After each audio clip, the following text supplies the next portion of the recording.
مسلمانوں میں اتنی جرت نہیں تھی کہ اس کا منہ بند کرتے۔ مسلمان اس کے منہ سے اپنی تباہی کا اعلان سن کر ڈر بھی گئے تھے اور انہیں غصہ بھی آیا تھا، مگر کچھ کر نہیں سکتے تھے۔ یہ مجذوب شہر کی گلیوں اور بازاروں میں گھوم رہا تھا اور اس اعلان کو دہراتا جا رہا تھا، مسلمانوں صلیب کے سائے میں آ جاؤ، تمہاری تباہی کا وقت آ گیا ہے، مسجدوں میں تمہارے سجدے بیکار ہیں۔ کہیں کہیں وہ یہ بھی کہتا تھا، کرک میں مسلمانوں کی فوج نہیں آئے گی، ان کا صلاح الدین ایوبی مر چکا ہے۔ بعض اوقات وہ اوٹ پٹانگ اور بے معنی فقرے بولتا تھا جو ثابت کرتے تھے کہ وہ پاگل ہے۔ بچے اس کے پیچھے پیچھے چلے جا رہے تھے، بڑی عمر کے آدمی بھی کچھ دور تک اس کے پیچھے چلتے اور رک جاتے تھے۔ وہاں سے چند اور آدمی اس کے پیچھے چل پڑتے تھے۔ مسلمان اسے غصے کی نگاہ سے بھی دیکھتے تھے اور اپنے بچوں کو اس کے پیچھے جانے سے روکتے تھے۔ صرف ایک مسلمان تھا جو اس پاگل کے پیچھے پیچھے جا رہا تھا۔ وہ پاگل سے 10-12 قدم دور تھا۔ یہ ایک جوان سال مسلمان تھا۔ راستے میں 2 عیسائی نوجوانوں نے اسے تانے دیے۔ ایک نے کہا، عثمان بھائی تم بھی صلیب کے سائے میں آ جاؤ۔ اس نے انہیں قہر بھری نظروں سے دیکھا اور چپ رہا۔ ان عیسائیوں کو معلوم نہیں تھا کہ عثمان کے پاس ایک خنجر ہے اور وہ اس پاگل کو قتل کرنے کے لیے اس کے پیچھے پیچھے جا رہا ہے۔ اس کا پورا نام عثمان سارم تھا۔ اس کے ماں باپ زندہ تھے اور اس کی ایک چھوٹی بہن بھی تھی جس کا نام النور سارم تھا۔ اس لڑکی کی عمر 22-23 سال تھی۔ عثمان اس سے 3-4 سال بڑا تھا، جو شیلا جوان تھا۔ اسلام کے نام پر جان نثار کرتا تھا۔ صلیبی حکومت کی نظر میں وہ مشتبہ بھی تھا، کیونکہ وہ مسلمان نوجوانوں کو صلیبی حکومت کے خلاف زمین دوز کارروائیوں کے لیے تیار کرتا رہتا تھا۔ وہ ابھی کوئی جرم کرتا پکڑا نہیں گیا تھا۔ اس نے جب اس پاگل کی آواز سنی تو باہر نکل آیا۔ پاگل اتنی بڑی صلیب بلند کیے مسلمانوں کے خلاف بلند آواز میں وہی تباہی بکتا جا رہا تھا۔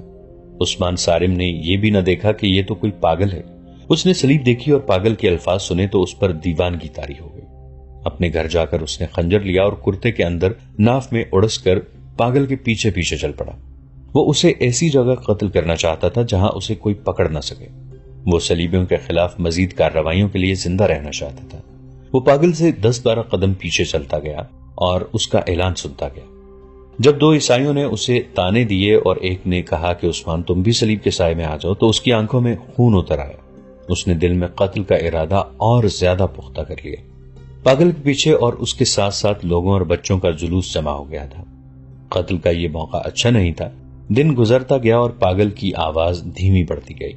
اس کے پیچھے چلنے والے کم ہوتے گئے۔ سورج غروب ہونے میں ابھی کچھ دیر باقی تھی۔ ایک مسجد آ گئی۔ پاگل مسجد کے دروازے میں بیٹھ گیا اور اس نے صلیب اوپر کر کے کہا، اب یہ گرجا ہے، مسجد نہیں۔ اس وقت عثمان سارم اس کے قریب جا کھڑا ہوا۔ اسے اچھی طرح احساس تھا کہ یہ بے شک پاگل ہے، لیکن اس کے قتل کی سزا بھی موت ہوگی، کیونکہ اس نے صلیب اٹھا رکھی ہے اور یہ مسلمانوں کے خلاف نعرے لگا رہا ہے۔ عثمان سارم نے پاگل کے قریب ہو کر دھیمی آواز میں کہا، یہاں سے فوراً اٹھو اور اپنی صلیب کے ساتھ غائب ہو جاؤ، ورنہ صلیبی یہاں سے تمہاری لاش اٹھائیں گے۔ پاگل نے اسے نظر پھیر کر دیکھا۔ اس کے سامنے بہت سے بچے کھڑے تھے۔ اس نے عثمان سارم کی دھمکی کا جواب دیے بغیر بچوں کو ڈانٹ کر بھاگ جانے کو کہا۔ بچے ڈر کر بھاگ گئے تو پاگل مسجد کے اندر چلا گیا۔ عثمان سارم کے لیے یہ موقع بہت اچھا تھا۔ اس نے کچھ سوچے بغیر چوکڑی بھری دروازے کے اندر گیا اور دروازہ بند کر دیا۔ اس نے بہت تیزی سے خنجر نکالا، مگر وار کرنے لگا تو پاگل نے گھوم کر دیکھا۔ عثمان کے خنجر کا وار اپنی طرف آتا دیکھ کر اس نے صلیب آگے کر کے وار صلیب پر لیا اور کہا، رک جاؤ جوان، اندر چلو، میں مسلمان ہوں۔ عثمان سارم نے دوسرا وار نہ کیا۔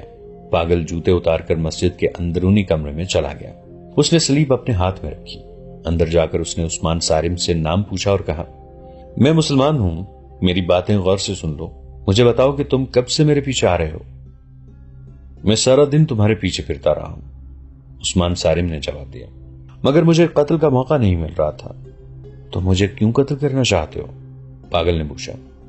کیونکہ میں اسلام اور صلاح الدین ایوبی کے خلاف کوئی بات برداشت نہیں کر سکتا، عثمان سارم نے جواب دیا۔ تم پاگل ہو یا نہیں، میں تمہیں زندہ نہیں چھوڑوں گا۔ پاگل نے اس سے کئی اور باتیں پوچھی۔ آخر اس نے کہا، مجھے تم جیسے جوان کی ضرورت تھی، اچھا ہوا کہ تم خود آ گئے ہو۔ میرا خیال تھا کہ مجھے اپنے مطلب کا کوئی مسلمان بڑی مشکل سے ملے گا۔ میں صلاح الدین ایوبی کا بھیجا ہوا جاسوس ہوں۔ میں نے یہ ڈھونگ صلیبیوں کو دھوکہ دینے کے لیے رچایا ہے۔ میں نے اسی بھیس میں سفر کیا ہے۔ مجھے تم سے کچھ باتیں کرنی ہیں۔ یاد رکھو کہ مسجد میں کوئی صلیبی آ گیا تو پھر میں وہی بکواس شروع کر دوں گا جو دن بھر کرتا رہا ہوں. تم غور سے سنتے رہنا جیسے تم مجھ سے متاثر ہو رہے ہو. میں بہت تیزی سے بولوں گا. شام کی نماز کا وقت ہو رہا ہے. مسلمانوں میں صلیبیوں کے بھی جاسوس ہیں. میں نمازیوں کے آنے تک اپنی بات ختم کرنا چاہتا ہوں. عثمان صارم نے کبھی جاسوس نہیں دیکھا تھا. اسے معلوم نہیں تھا کہ یہ غیر معمولی طور پر ذہین جاسوس ہے جس نے اسے چند سوال پوچھ کر ہی پہچان لیا ہے کہ یہ جوان قابل اعتماد ہے. جاسوس نے اسے کہا، اپنے جیسے چند ایک جوان اکٹھے کرو اور کچھ مسلمان لڑکیوں کو بھی تیار کرو. تمہیں ہر ایک مسلمان گھرانے میں یہ پیغام پہنچانا ہے کہ صلاح الدین ایوبی زندہ ہے اور وہ اپنی فوجوں کے ساتھ یہاں سے صرف آدھے دن کی مسافت جتنا دور ہے. اس کی تمام فوج کرک پر حملہ کرنے کے لیے نہ صرف تیار ہے بلکہ اس فوج نے صلیبی فوج کا ناک میں دم کر رکھا ہے. مصر میں حالات پرسکون ہیں. وہاں صلیبیوں نے جو تخریب کاری کی تھی وہ جڑ سے اکھاڑ دی گئی ہے. صلاح الدین کب حملہ کرے گا؟ عثمان صارم نے پوچھا. ہم اس کی راہ دیکھ رہے ہیں. ہم تمہیں یقین دلاتے ہیں کہ تم باہر سے حملہ کرو گے تو ہم صلیبیوں پر اندر سے حملہ کریں گے. خدا کے لیے جلدی آ جاؤ. تحمل سے کام لو جوان، جاسوس نے کہا. پہلے صلاح الدین ایوبی کا پیغام سن لو اور ہر ایک جوان کے ذہن پر نقش کر دو. ایوبی نے کہا ہے کہ کر کے مسلمان جوانوں سے یہ کہنا کہ تم ملک اور مذہب کے پاسبان ہو. میں نے پہلی جنگ لڑکپن میں لڑی تھی. فوج کی کمان میرے چچا کے پاس تھی. اس نے مجھ سے کہا تھا کہ محاصرے میں گھبرا نہ جانا. اگر تم اس عمر میں گھبرا گئے تو تمہاری ساری عمر گھبراہٹ اور خوف میں گزرے گی. اگر اسلام کے علم بردار بننا چاہتے ہو تو یہ علم آج ہی اٹھا لو اور دشمن کی دیواریں توڑ کر نکل جاؤ. پھر گھوم کر آؤ اور دشمن پر جھپٹ پڑو. میں گھبرایا نہیں. 3 مہینوں کے محاصرے نے ہمیں فاقہ کشی بھی کرائی لیکن ہم محاصرہ توڑ کر نکل آئے اور ہم نے جس خوراک سے پیٹ بھرے وہ دشمن کی رسد سے چھینی ہوئی خوراک تھی. ہمارے جو گھوڑے محاصرے میں بھوک سے مر گئے تھے ہم نے ان کی کمی دشمن کے گھوڑوں سے پوری کی. صلاح الدین ایوبی نے کہا ہے کہ میری قوم کی بیٹیوں سے کہنا کہ تم پر دشمن نے پیار کے ہتھیار سے حملہ کیا ہے. ہمیشہ یاد رکھنا کہ کوئی غیر مسلم کسی مسلمان کا دوست نہیں ہو سکتا. صلیبی میدان جنگ میں ٹھہر نہیں سکتے. ان کے منصوبے خاک میں مل رہے ہیں. اس لیے وہ اب مسلمانوں کی ابھرتی ہوئی نسل کے ذہن سے قومیت اور مذہب نکالنے کے جتن کر رہے ہیں. انہوں نے جو ہتھیار استعمال کیا ہے وہ بڑا ہی خطرناک ہے. یہ ہے ذہنی عیاشی، کاہلی اور کوتاہی. تم میں یہ تینوں خرابیاں پیدا کرنے کے لیے عیسائی اور یہودی ایک ہو گئے ہیں. یہودی اپنی لڑکیوں کے ذریعے تم میں حیوانی جذبہ بڑھکا رہے ہیں اور تمہیں نشے کا عادی بنا رہے ہیں. میں یہ نہیں کہوں گا کہ حیوانی جذبے اور نشے سے تمہاری عاقبت خراب ہوگی اور موت کے بعد تم جہنم میں جاؤ گے. میں یہ کہنا چاہتا ہوں کہ کردار کی یہ خرابیاں تمہارے لیے اس دنیا کو ہی جہنم بنا دیں گی. تم جسے جنت کی لذت سمجھتے ہو وہ جہنم کا عذاب ہے. تم صلیبیوں کے غلام ہو جاؤ گے جو تمہاری بہنوں کو بے آبرو کرتے پھریں گے. تمہارے قرآن کے ورق گلیوں میں اڑیں گے اور تمہاری مسجدیں استبل بن جائیں گی. سنو عثمان، صلاح الدین ایوبی نے کہا ہے کہ باوقار قوم کی طرح زندہ رہنا چاہتے ہو تو اپنی روایات کو نہ بھولو. صلیبی ایک طرف تم پر تشدد کر رہے ہیں اور دوسری طرف تمہیں دولت اور گھوڑا گاڑیوں کا لالچ دے رہے ہیں. مسلمان ان عیاشیوں کا قائل نہیں ہوتا. تمہاری دولت تمہارا کردار اور ایمان ہے. یہ صلیبیوں کی شکست کا ثبوت ہے کہ وہ تمہاری تلوار سے خوف زدہ ہو کر اتنے اوچھے ہتھیاروں پر اتر آئے ہیں کہ اپنی بیٹیوں کو بے حیا بنا کر تمہیں اپنا غلام بنانے کے جتن کر رہے ہیں. میری قوم کے بیٹو، اپنے کردار کو محفوظ رکھو، اپنے آپ کو قابو میں رکھو. ظالم حکمران دراصل کمزور حکمران ہوتا ہے. وہ اپنے مخالفین میں سے کسی کو ظلم و تشدد سے زیر کرنے کی کوشش کرتا ہے اور کسی کو دولت کا لالچ دے کر. تم ظلم و تشدد سے بھی نہ ڈرو اور کسی کے لالچ میں بھی نہ ہو. تم قوم کا مستقبل ہو، ہم قوم کا ماضی ہیں. دشمن تمہارے ذہنوں سے تمہارا درخشندہ ماضی نکال کر اس میں اپنے نظریات اور مفادات کی سیاہی بھرنے کی کوشش کر رہا ہے تاکہ اسلام کا مستقبل تاریک ہو جائے. اپنی اہمیت پہچانو. دشمن تمہیں صرف اس لیے اپنے تابع کرنے کی کوشش کر رہا ہے کہ وہ تم سے خائف ہے. اپنی نظر آج پر نہیں کل پر رکھو کیونکہ تمہاری دشمن کی نظر تمہارے مذہب کے کل پر ہے. تم نے دیکھ لیا ہے کہ کفار تمہارا کیا حال کر رہے ہیں. اگر تم ذہنی عیاشی میں پڑ گئے تو تمام تر ملت اسلامیہ کا یہی حشر ہوگا. جاسوس نے سلطان ایوبی کا پیغام بہت تیزی سے عثمان صارم کو سنا دیا اور اسے عمل کرنے کے طریقے بتانے لگا. اس نے کہا، سالار اعظم نے خاص طور پر کہا ہے کہ اپنے اوپر جوش اور جذبات کا غلبہ طاری نہ کرنا، عقل پر جذبات کو غالب آنے نہ دینا، اشتعال سے بچنا، اپنے آپ پر قابو رکھنا، احتیاط لازمی ہے. جاسوس نے اسے بتایا کہ وہ اور اس کے 2 ساتھی کسی نہ کسی روپ میں اسے خود ہی ملتے رہیں گے اور یہ رابطہ قائم رہے گا. فوری طور پر ضرورت یہ ہے کہ مسلمان اپنے گھروں میں چوری چھپے کمانے، تیر اور پرچیاں بنائیں اور گھروں میں چھپا کر رکھیں. عورتوں کو گھروں کے اندر ہی خنجر اور برچھی مارنے اور واردات سے بچنے کے طریقے سکھائے. یہودی لڑکیوں کی باتوں پر دھیان نہ دیں. ان کے ساتھ ایسی کوئی بات نہ کریں جن سے انہیں کوئی شک پیدا ہو. اپنے طور پر کوئی جنگی کارروائی نہ کریں. پہلے منظم ہو جائیں پھر قیادت بنائیں. ہر ایک فرد کا ذرا سا بھی عمل قائد کی نظر میں ہونا چاہیے اور کسی فرد کا کوئی اقدام قائد کی اجازت کے بغیر نہ ہو. سورج غروب ہونے لگا تھا. مسجد کا پیش امام آ گیا. اسے دیکھتے ہی جاسوس نے سلیب اٹھائی اور دوڑتا ہوا باہر نکل گیا. باہر سے پھر وہی اعلان سنائی دینے لگا: مسلمانوں، سلیب کے سائے میں آ جاؤ، تمہارا اسلام مر گیا ہے. امام نے عثمان صارم کو قہر بھری نظروں سے دیکھتے ہوئے پوچھا: یہ یہاں کیا کر رہا تھا اور تم نے اسے اندر کیوں بٹھا رکھا تھا؟ اسے ہلاک کیوں نہ کر دیا؟ کیا تمہاری رگوں میں مسلمان باپ کا خون جم گیا ہے؟ میں اتنا بوڑھا نہ ہوتا تو یہاں سے اسے زندہ باہر نہ جانے دیتا. میں اس کے پیچھے اسی لیے آیا تھا کہ یہ یہاں سے زندہ نہ نکل سکے، عثمان صارم نے کہا اور امام کو اپنا خنجر دکھا کر کہنے لگا: خدا کا شکر ہے کہ اس نے میرا خنجر سلیب پر روک لیا تھا. یہ آدمی پاگل نہیں، عیسائی اور یہودی بھی نہیں، یہ مسلمان ہے. صلاح الدین ایوبی کا پیغام لایا ہے. اس نے بوڑھے امام کو سلطان ایوبی کا پیغام سنایا اور کہا: میں اس وقت پیغام پر عمل کروں گا. آج شام سے ہی بسم اللہ کر رہا ہوں، لیکن ہمیں ایک امیر کی ضرورت ہے. کیا آپ ہماری قیادت کریں گے؟ یہ سوچ لیں کہ صلیبی حکومت کو خبر مل گئی تو سب سے پہلے امیر کی گردن اڑائی جائے گی. کیا مسجد میں کھڑے ہو کر میں یہ کہنے کی جرات کر سکتا ہوں کہ میں قوم سے الگ رہوں گا؟ امام نے جواب دیا: لیکن یہ فیصلہ قوم کرے گی کہ میں امیر اور قائد بننے کے قابل ہوں یا نہیں. میں خدا کے گھر میں کھڑا ہو کر یہ عہد کرتا ہوں کہ میری دانش، میرا مال، میری اولاد اور میری جان اسلام کے تحفظ اور فروغ کے لیے اور صلیب کو روبہ زوال کرنے کے لیے وقف ہو گئی ہے. میرے عزیز بیٹے، صلاح الدین ایوبی کے پیغام کا ایک ایک لفظ ذہن میں بٹھا لو. اس نے ٹھیک کہا ہے کہ نوجوان قوم اور مذہب کا مستقبل ہوتے ہیں. وہ اسے روشن بھی کر سکتے ہیں اور آوارہ ہو کر اسے تاریک بھی کر سکتے ہیں. جب کوئی نوجوان صلیبیوں اور یہودیوں کی بے حیائی کا دلدادہ ہو کر لڑکیوں کو بری نظر سے دیکھتا ہے تو وہ محسوس نہیں کرتا کہ اس کی اپنی بہن بھی اس جیسے نوجوانوں کی بری نظر کا شکار ہو رہی ہے. یہ وہ مقام ہے جہاں قومیں تباہ ہو جاتی ہیں.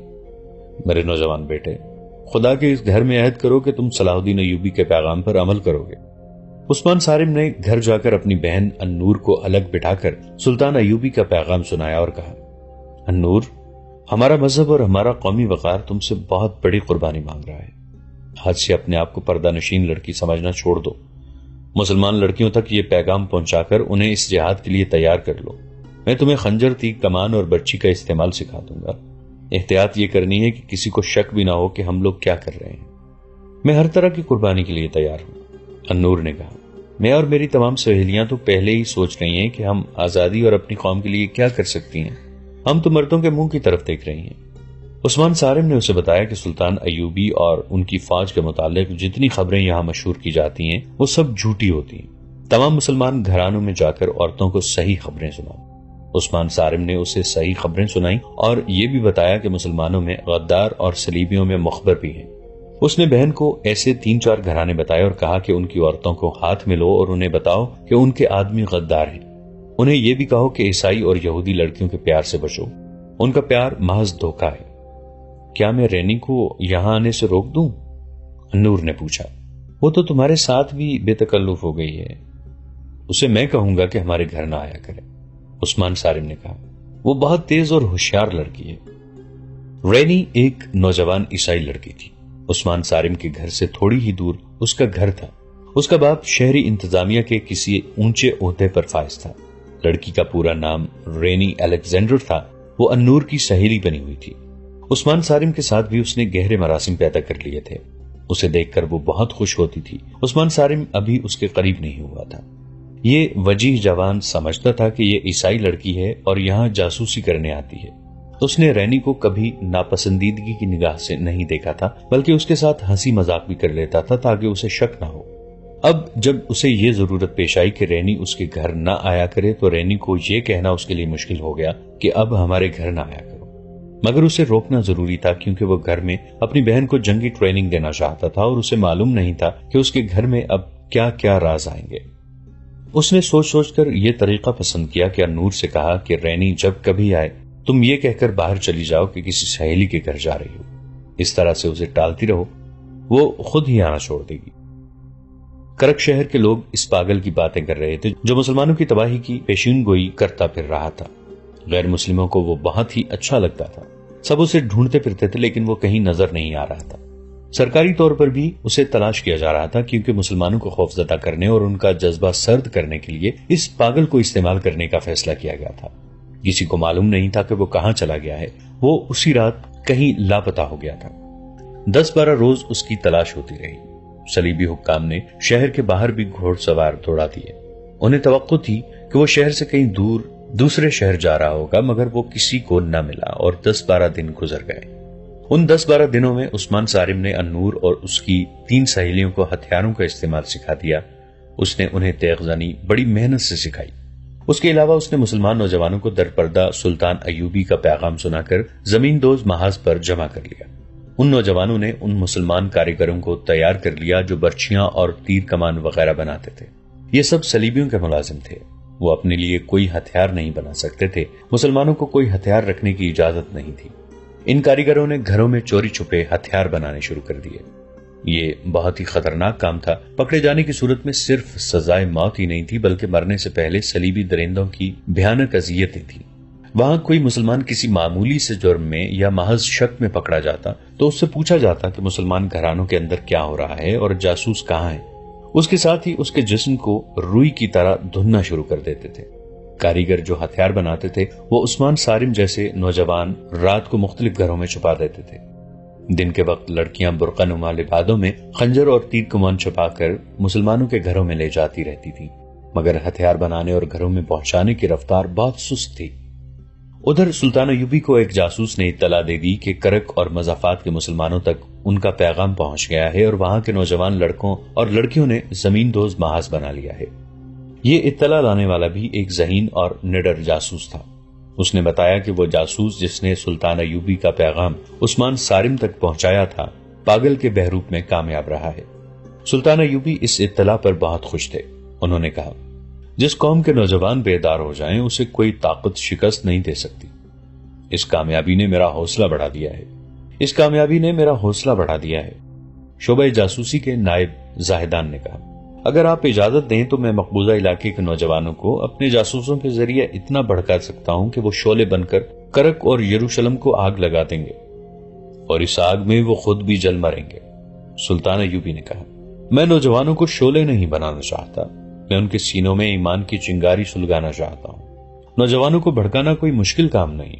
ان میں سے کوئی اشرفی کی چمک اور لالچ سے تمہارے ہاتھ میں کھیلنے لگے گا، اور زیادہ تعداد ان کی ہے جو جذباتی الفاظ اور جوشیلے نعروں سے بھڑک اٹھتے ہیں۔ پھر تم ان سے جو کچھ کرانا چاہتے ہو کرا لو، انہیں آپس میں بھی لڑا سکتے ہو۔ اس کی وجہ یہ نہیں کہ وہ جاہل اور گنوار ہیں اور ان کا اپنا دماغ ہی نہیں ہے، اصل وجہ یہ ہے کہ یہ عمر ہی ایسی ہوتی ہے کہ خون کا جوش کچھ کر گزرنے پر مجبور کرتا ہے۔ اس عمر میں ذہن عیاشی کی طرف بھی مائل ہوتا ہے اور عمل صالح کی طرف بھی۔ تم نوجوان ذہن کو جو بھی تحریک اور اشتعال دے دو وہ اسی کا اثر قبول کر لے گا۔ تمہارے دشمن ہماری قوم کے ابھرتے ہوئے ذہن میں عیاشی اور جنسی لذت کے جراثیم ڈال رہے ہیں۔ ان کا مقصد صرف یہ ہے کہ ہم اسے جہاد کی طرف مائل کر کے دشمن کے خلاف استعمال نہ کر سکیں۔ تم یہ کوشش کرو کہ نوجوان بھڑکے نہیں بلکہ سرد رہیں اور سوچیں۔ رسول مقبول صلی اللہ علیہ وآلہ وسلم کی اس حدیث کو سمجھیں کہ اپنے آپ کو جانو، اپنے دشمن کو پہچانو، ان کی سوچیں بدل لو، ان میں قومیت کا احساس پیدا کرو۔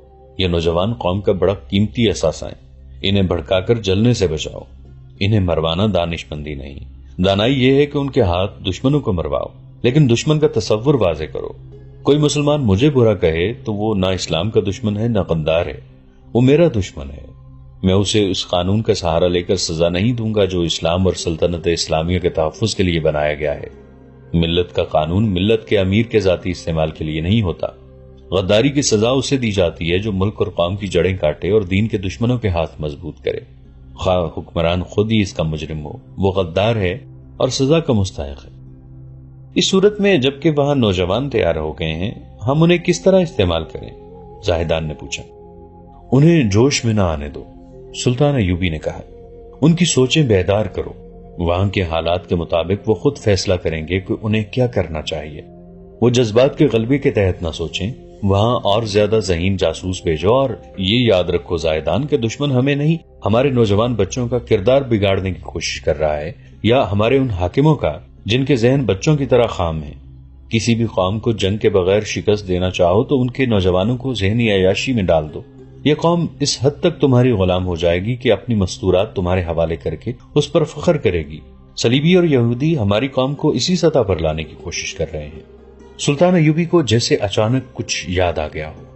انہوں نے زاہدان سے کہا، میں نے کسی سے کہا تھا کہ کرک کے ان مسلمانوں تک جو ہتھیار بنا رہے ہیں آتش گیر مادہ پہنچا دو یا انہیں بتا دو کہ یہ کس طرح بنتا اور استعمال ہوتا ہے.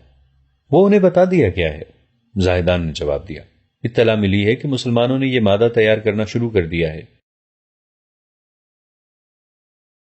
دوستو، آج کے لیے اتنا ہی. اسی کہانی کی اگلی قسط کے ساتھ بہت جلد حاضر ہوں گے. نیچے کامنٹ سیکشن میں اپنی رائے کا اظہار ضرور کیجیے گا. ہمارے اس چینل کو سبسکرائب کر کے نیچے موجود بیل آئیکن کو بھی ضرور کلک کیجیے گا. اگلی ملاقات تک کے لیے ہمارا اور آپ کا اللہ نگہبان.